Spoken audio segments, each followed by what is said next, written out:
Hi. Hi. I'd like to find out. I have had pimples since I was a teenager, and it's left some scars and holes, and I also have uneven toning with the dark brown skin and blemishes due to aging. So you want to know how to treat the blemishes and then also the discoloration and the scarring? Yes. Okay. Yes. So important question is, what is your skin tone? Because usually laser is good for lighter skin tone and not as good for darker skin tones. And I'm toward my skin tone is, I would say, darker.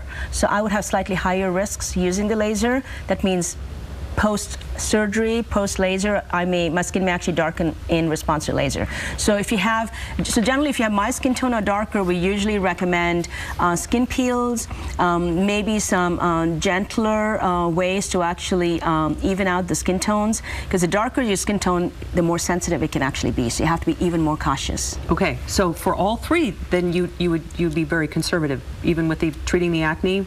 Anything. With the darker skin tones, we actually have to be a little more careful with what we do. We have to take it slower, more cautiously, be ready for any side effects that happen, and know how to treat it. Okay.